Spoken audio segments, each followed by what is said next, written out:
በጥምቀት ነው የሚመሰረተው። ሃይማኖት በጥምቀት ነው የሚጸናው። ሃይማኖት በጥምቀት ነው የሚታነጸው።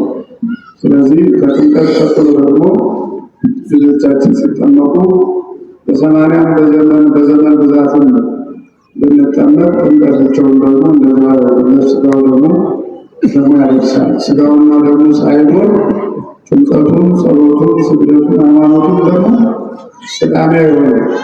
ስለዚህ ከአንድ ቢጎል አንድ አካል አንድ አይና ከሁለቱ አይናችን አንዱ ቢጎል እይታችን ይቀንሳል። ስማችንም አንድ አይና ይሆናል። አንድ አካል ሲሆን ሙሉ ሰው እንደማይባል ሁሉ በሥርዓተ ቤተክርስቲያንም አንዱ ቢቀር ጉድለት ይኖረዋል፣ የተሟላ አይሆንም። ጋብቻ ተፈጽሞ ተክሊል ተደርሶ ስጋው ደግሞ ከሌለ አይሆንም። አንድ ሰው ተጠምቆ ካልቀረበ ስጋው ደግሞ ካልተቀበለ አይሆንም። ይሄ ማረጋገጫው ዋናው ማስረጃው እሱ ነው። ስለዚህ መድኃኒታችን ኢየሱስ ክርስቶስ ከጥምቀት ቀጥሎ ነው ስጋውን ደግሞ የሰጠን። ስቅለቱ የተፈጸመው ከጥምቀት በኋላ ነው እና ሁለቱ የማይለያዩ ሁሉም የቤተክርስቲያን ስርዓቶች መጓደል የለባቸው፣ ተሟልተው እኛን የሚጠቅሙ ናቸውና በዚህ ድህነት ሲባል መንግስተ ሰማያትን መውረስ፣ መንግስተ ሰማያት መኖር ማለት ስለሆነ ሁላችንም የሚሰጠው ትምህርት ሰፊ ነው፣ የሚሰጠው አገልግሎት ሰፊ ነው። ያንን የተጠቀም የመንግስቱ ወራሾች በመሆን የበቃን ያደርገን። በዓሉን እንደዚሁ በሚገባ ክብረን እንግዲህ ከ6 ሰዓት ጀምሮ ዛሬ ሰንበት ነው፣ እሑድ ነው። ብዙ ሰው አሁን አልመጣም። በበኋላ ጊዜ እያመቻቹ ይመስለኛል። ህፃናትን ብዙ አልመጡ፣ አባቶች እናቶችን ብዙ አልመጡ። ዛሬ ጥምቀት ነውና ለጥምቀት ዝግጅት እያደረጉ እንደሆነ የተሰማ ነው። ስለዚህ ሰንበት ነው፣ ጠዋት መቀደስ ነው። እንደነበሩ አንዳንድ ሰዎች ቅዳሜና እሑድ ቀን እንደሚጾም እሑድ ደግሞ እንደማይጾም ግራ የተጋባ ነበርና ምንጊዜም ሮብ ዋልሁት ሰኞ ዋል መቼ ጥምቀት በ10 ጊዜም ጾም ነው። በ10 ጊዜም ጾም ነው። ከዚያ ደግሞ ሰኞ ቢሆን እሑድ ዛሬ ጥምቀት 11 እሑድ ቢሆን ቅዳሜ ጾማል። ሲጾም ግን ከፍስክ ብቻ ነው እንጂ ከሽሮ ጠዋት ይቀነሳል፣ ይበላል። ዛሬም አሁን ቅዳሴ ወጥተናል። ለቤታችን ደርሰን እንቆርሳለን፣ እንበላለን። ፍስክ ግን ወይም ደግሞ ጾም የሚያስፈታ ወይም ፍስክ የሆነ ምግብ አንመገብም። የጾም ምግብ ነው የምንመገበው። ሽሮ እንደውም ዛሬ ሽሮ ብቻ በልተን የቻለ 4 ሰዓት ከተመገበ ውሎ አድሮ አስቀድሶ ስጋውን ይቀበላል። ስጋው ደግሞ ካልበቃ የቅዳሴ ጸሎቱን ጠጥቶ ይመለሳል ማለት ነው። ስለዚህ አሁን 4 ሰዓት እስከ 5 ሰዓት ባለው እንበላለን፣ እንመገባለን ሽሮአችንን። ከዚያ በኋላ እንቆጠባለን በረከት ለማግኘት፣ ረድኤት ለማግኘት፣ ረድኤት በረከት እንዲበዛልን ማለት ነው። አላስችለን ካለን ዙሪያችን ሽሮዋል። ከዛ ውጭ የሆነ ግን እሑድ ነውና ተብሎ ፍስክ ምግብ አልኮሎች አይጠጡም። አልኮል መራሱ አንዱ ጾም ነው። ለምን? አልኮል ሲደጋገም ስለሚያሳስት፣ ስለሚያሳንፍ፣ ቤተክርስቲያን ስለሚያስቀር ቅዱስ ኤፍሬምን እረፍት ትቶ ትንሽ ቀምሶ ተኝቶ ነበር ያሉ ቀን ቀሰቀሰችው እመቤታችን። አተጋችሁ ለምን አላመሰገንከኝ? ለምን ዛሬ ውዳሴን አስታወቅ አለችው። ለምን? መጠጥ ሲኖር መጠጥ ሲበዛ ከምስጋና ያስቀራል አይደል? ከመግባባት ያስቀራል። ሰው ከጠጣ ሞቅ ካለው ተግባብቶ አያወራም። አንድ ሲሉት እሱ ሌላ ነው የሚያወራው። እግሩም ቀንቶ አይሄድም፣ አይምሮውም ቀንቶ አያስብም፣ አንደበቱም ለሌላ የተቃና ይናገሩ። አይታችሁ ከሆነ ሞቅ ያለው ሰው እንደዛ ነው። እና በጾም ጊዜ ከስጋ ብቻም ሳይሆን ከአልኮልም መቆጠቡ እሱን መጾሙ ተገቢ ነው። አሁን ትልቁ ጾም እየመጣ ነው። በአብይ ጾም አሁን መጽሐፉን ይከለክላል። አልኮሎች እንዳንጠጣና ዛሬ ጥምቀቱን ስናከብር ሁሉም ከታቦታቱ ተሰልፈን ስለምንወጣ ተጣጥበን አፋችንንም አጥበን ውስጣችንንም አጥበን ከላያችንም ጽድት ብለን ነው መምጣት ያለብን ማለት ነው።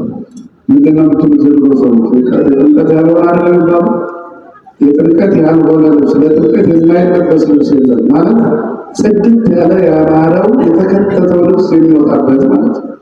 ያ ሲሆን ደግሞ አሁን ደግሞ በዘንድሮ ጊዜ ወይም በኛ ዘመን ደግሞ አለባበስ እንደምረጡ እየተባለ ድሮ እናቶቻችን አባቶቻችን የሀገራቸውን ሰንደቅ ዓላማ ከቀሚሳቸው ከጋቢያቸው ከነጠላቸው ይደረግ ነበር። ሀገራችንን ስለምንወድ ነው፣ መገለጫችንም ስለሆነ መታወቂያችንም ስለሆነ።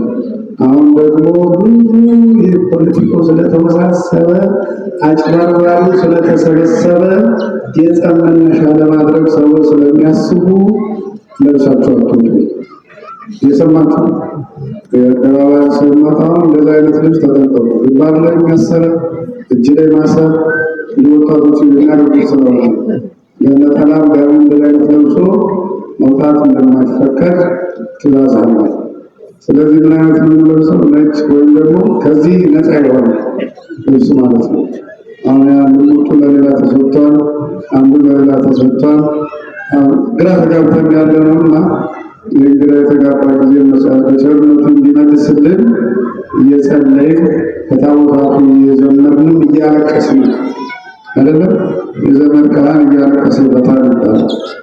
ሀገራችን አሁን ሞት ላይ ያለችው እያለቀስን እየዘመርን ነው በዓሉን የምናከብረው እና ሰው ወደ ቤተክርስቲያን ሲሄድ ወደ ቤተክርስቲያን ሲቀርብ ሰዓቱ የሚከፈተው ወደ ቤተክርስቲያን ሊኬድ ሲሆን መጀመሪያ ብዙ አሮጌ ልብስ ተለብሶ የተጣለ ልብስ ተነስቶ ወደ ቤተክርስቲያን አይመጣም። ያልታጠበ ገላም ተይዞ አይመጣም። ያልታጠበ ካልሲም ተጠልቆ አይመጣም። ያልተወለወለ ጫማም ተጠልቆ አይመጣም። ለምን? እግዚአብሔር ንጹሕ ባህሪ ነው፣ ቅዱስ ነው፣ ልዩ ነው። ወደ እሱ ስንቀርብ ከውስጥም ከውጭም ጠረናችን ጽድት ያለ ሆኖ ያማረ ሆነን መምጣት ያለብን እና ለዛሬ ጾም ነው። ጾም ሲባል ግን ከሽሮ አሁን ቀምሳለን አልተከለከልንም። የፍስክ ደግሞ ጥሉላት የሚባሉ የስጋው የምናውቀው ማለት ነው። እንጾማለን። ሌሊት ከቅዳሴ በኋላ ደግሞ እንመለስበታለን፣ እናገኛለን ካለ ከተገኘ አመልጠን የሚበላው አይጥፋ እንጂ ምንበላበት አይጠፋም። የምንጾምበት እየተቸገርን ያለ ነውና ስለዚህ አሁን ለዘገትም ከጾም ከረመሆኑ ዛሬ ጋዳለ የለውም እንዴ ሲሉ ነበረ። አሁን ደግሞ ዛሬ እንደዛው ስልክ ሲደውል ነበር። ከዚህ በኋላ እንኳን የሚደውል የለም አልቋል ጉዳዩ። ስለዚህ 6 ሰዓት 6:00 ቤተክርስቲያን ይከፈታል። ዋዜማ ይጀመራል። ካህናቱ ዝግጅት ያደርጋሉ፣ ዘማሪያን ዝግጅት ያደርጋሉ። እናንተ ሁላችሁም መጥተን ታቦታችንን አጅበን ጭር ብሎ ተራብቶ ታጅቦ ነው ታቦት ብሎ ቤተክርስቲያን በዛ ነው የምትታወቀው። መምህራን በደቀ መዛሙርት ታቦት በምዕመናን ታጅቦ በደስታ ነው የሚወጣውና ስለዚህ 6 ሰዓት ተገናኝተን ታቦታችንን አውጥተን ሁሉም በዓለም ያሉ ታቦታት ወጥተው በሰላም እንዲመለሱ የእሱ ፈቃድ ይሆንልን። የሚመክረን የሚያስተምረን አያሳጣን። ጾማችንን የስርየት ያደርግልን፣ በዓሉን የበረከት ያደርግልን። ሰላም ውለን ሰላም አድረን ሰላም ሰንብተን በዓሉን አክብረን ለመመለስ ያብቃን። እንግዲህ 15ም ቂርቆስ የሰማዕቱ ቅዱስ ቂርቆስ በዓል አለ። ንገሩ ለየሰው በ15 አሁን ሰሞኑን ድካም ነው፣ የጥምቀት ሰሞን ነው። እስከ 14 ቆይና ከ13 በኋላ ሰው ወደ ቤቱ የሚመለስበት ነው። የቅዱስ ቂርቆስን በዓል እንዳይዘነጋ ሁላችሁም ንገሩ። ጥር 15 ዓርብ ነው የሚውለው መሰለኝ። ዓርብ ነው። ጥር 15ንም እንዳንዘነጋ እንዳንረሳ በየአድባራቱ እንዲነገር መምህራን እንዲያስነግሩ አሁን ያስነግራሉ እየገቡ ዛሬ መነገር ነበረበት። ያን ባይሆን ታቦታቱን ሲመለሱ ሲወጡ በኋላም ወደ ጉዞ ስናደርግን የበዓሉ ቅዱስ ቂርቆስንም አስታውሰን እየነገር በዓሉ ቂርቆስንም እንደዚያ እስከ 15 በዓሉ ይቀጥላል ማለት ነው።